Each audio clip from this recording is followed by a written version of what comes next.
अस्सलाम वालेकुम प्यारे बच्चों। आज हम स्टार्ट करेंगे 2 क्लास के 3rd चैप्टर का लेक्चर नंबर 5। ठीक है, आज का जो लेक्चर है वो ये है कि जिस तरह जानवर हमारे मुख्तलिफ़ काम आते हैं उस तरह जानवर ख़ुद अपने अंदर भी कुछ ऐसी सलाहियतें रखते हैं जिसकी बुनियाद पर उनकी नस्ल आज तक कायम व दायम है।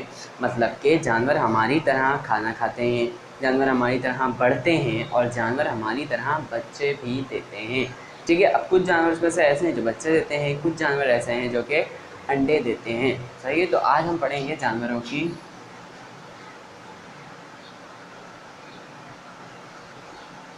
रिप्रोडक्शन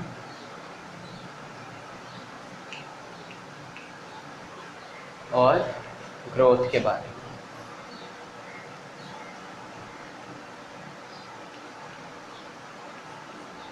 ठीक है, रिप्रोडक्शन के बारे में और ग्रोथ के बारे में। अब मुख्तलिफ जानवरों में रिप्रोडक्शन होती है। जिस तरह आपकी बुक में 2 रिप्रोडक्शन दी गई हैं, फिश और बर्ड की। ठीक है, तो फिश और बर्ड दोनों ही क्या देते हैं? एग देते हैं। और अपने रिप्रोडक्शन का जो प्रोसेस है, अपनी नस्ल का जो प्रोसेस है, नस्ल की कायम दायम रहने का जो प्रोसेस है, ख़ुद को बाकी रखने का जो प्रोसेस है, वो आगे बढ़ाते हैं। ठीक है, ये 2 जानवर हैं जो कि क्या देते हैं? अंडे देते हैं। बाकी और मुख्तलिफ जानवर भी हैं जो कि अंडे देते हैं। जिस तरह एलिगेटर है, एलिगेटर मतलब क्रोकोडाइल। ठीक है, मगरमच्छ आपको पता है वो भी अंडे देता है। सांप है वो भी अंडे देता है। ठीक है, मुख्तलिफ जानवर हैं जो क्या करते हैं? अंडे देते हैं। तो हम ये कह सकते हैं कि हमने जानवरों की एक किस्म को इस तरह भी बनाया है कि कुछ ऐसे जानवर हैं जो कि अंडे देते हैं। अंडे देने वाले जानवर जो है उनका भी एक ग्रुप बना सकते हैं हम। बच्चे देने वाले जानवर जो हैं उनका भी एक ग्रुप बना सकते हैं। क्लासिफिकेशन कर रहे हैं ना हम, तो हमने देखा कि हम जानवरों को, कुछ जानवरों को खाते हैं तो उनका एक ग्रुप बना दिया। कुछ जानवरों को हम ट्रांसपोर्ट के तौर पर यूज़ करते हैं, उनका एक ग्रुप बना दिया। कुछ जानवरों जो है वो अंडे देते हैं, उनका एक ग्रुप बना दिया। कुछ जानवर बच्चे देते हैं, उनका एक ग्रुप बना दिया। बात समझ में आ रही है? अब ये जब अंडे देते हैं तो अंडे देने का असल मकसद क्या है कि अपनी नस्ल को कायम व दायम रखते हुए उसको बाकी रख सके, यानी कि उनकी नस्ल दर नस्ल चलती रहे और उनकी जो पैदावार है वो बढ़ती रहे। आपको पता है आज से 10 साल पहले भी बिल्ली थी, आज भी बिल्ली है। क्यों? क्योंकि बिल्ली ने अपनी नस्ल को कायम व दायम रखने के लिए बच्चे दिए, उसके बच्चों ने बच्चे दिए, उसी के बच्चों ने बच्चे दिए। बिल्कुल इसी तरह बर्ड और फिश का भी जो एग देने का मकसद होता है वो क्या होता है? ताकि जो उनकी पैदावार है वो बढ़ती रहे और उनकी नस्ल का इस दुनिया से ख़ात्मा ना हो। ठीक है, बिल्कुल इसी तरह इंसान आज से 100 साल पहले भी था, आज भी है। ठीक है, इतनी बड़ी बड़ी जंगें हुई, इतने बड़े बड़े जो है वो फसाद हुए, इंसानों का कत्ल हुआ, सही है, खून खराबा हुआ, उसके बावजूद आज भी इंसान टाइम और टाइम है। क्यों? क्योंकि इंसान में जो प्रोसेस हो रहा है रिप्रोडक्शन का, उससे क्या हो रहा है? उसकी नस्ल में इजाफ़ा हो रहा है। जब नस्ल में इजाफ़ा होता है तो उसकी पैदावार बढ़ती जाती है। जब पैदावार बढ़ती जाती है तो वो नस्ल एक अरसे तक दुनिया में कायम रहती है, यानी कि मौजूद रहती है। बिल्कुल इसी तरह बर्ड और फिश अगर आज हमें नज़र आते हैं, क्यों? क्योंकि हर बर्ड और फिश एग दे रहा है, एग में से बेबी प्रोड्यूस हो रहा है और फिर उस बेबी में क्या हो रही है? ग्रोथ हो रही है। वो बेबी क्या हो रहा है? बढ़ रहा है। ठीक है, बढ़ रहा है और बढ़ने के बाद जो है वो एक पूरा एनिमल बन जाता है। एक बर्ड है, उसने एग दिया, एग के बाद उसमें से एक बेबी निकला। अब वो जो बेबी है उसमें और पैरेंट बर्ड में, यानी कि उस बर्ड में जिसने अंडा दिया है उसमें बहुत फ़र्क होता है। अब उस बेबी का अपने फादर या मदर जो भी हैं उनमें तब्दील होने तक का जो प्रोसेस है, ठीक है, वो प्रोसेस क्या कहलाता है? ग्रोथ कहलाता है।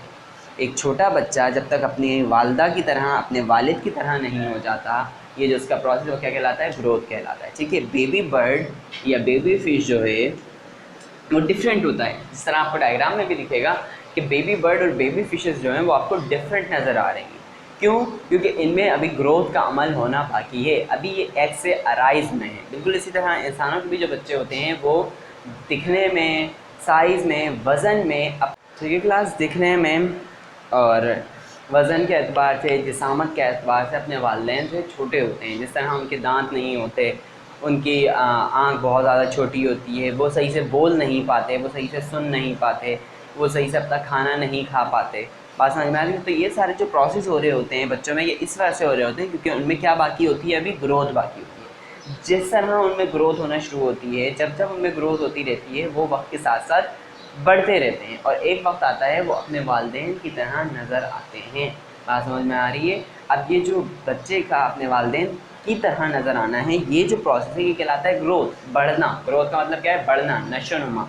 ठीक है, नशोनुमा के लिए किसकी ज़रूरत होती है? नशोनुमा के लिए फूड की ज़रूरत पड़ती है। ठीक है, जो भी फूड बॉडी को रिक्वायर होता है।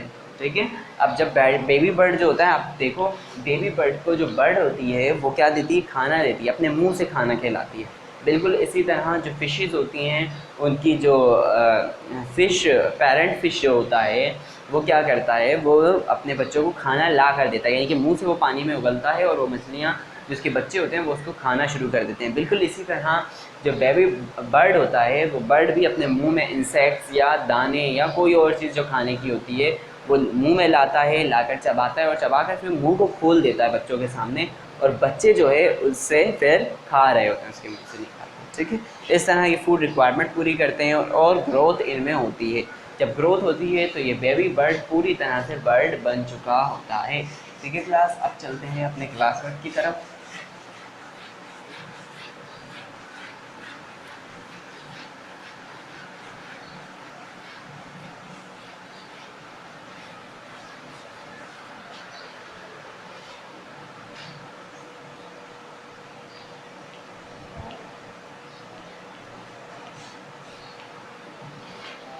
क्लास वर्क में हमारे पास है क्वेश्चन नंबर 1।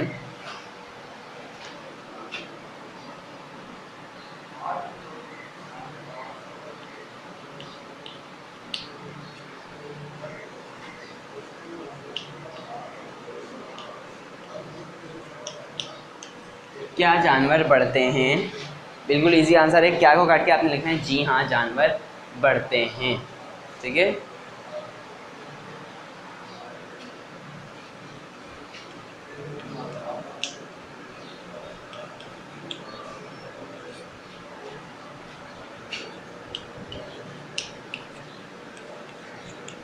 कौन कौन से जानवर अंडे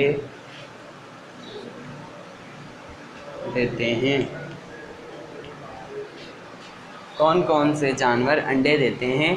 तो मुख्तलिफ़ जानवर हैं जो कि अंडे दे रहे होते हैं, जैसे कि आपका कीड़े मकोड़े, मछलियाँ, परिंदे, ये सब अंडे देते हैं। तो आपने इस तरह लिखनी है, कैटेगरी लिखनी है, सही है। जानवरों के नाम नहीं लिखने कि कौवा अंडा देता है और जेली फिश अंडा देती है, ऐसा कुछ भी नहीं लिखना। आपने सिंपल लिखना है कीड़े मकोड़े, मछलियाँ और परिंदे अंडे देते हैं। ठीक है, ये था class work. Homework note down कर लें आप।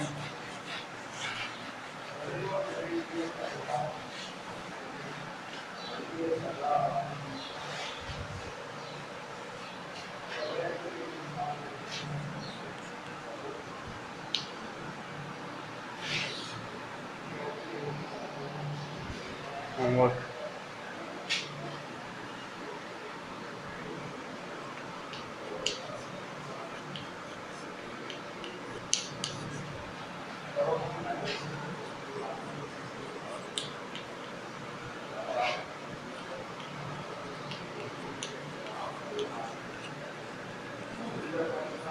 अंडे देने वाले मुख्तलिफ जानवरों के नाम लिखें, यानी कि दुनिया में जितने भी जानवर हैं जो अंडे देते हैं आपने उनके नाम लिखने हैं।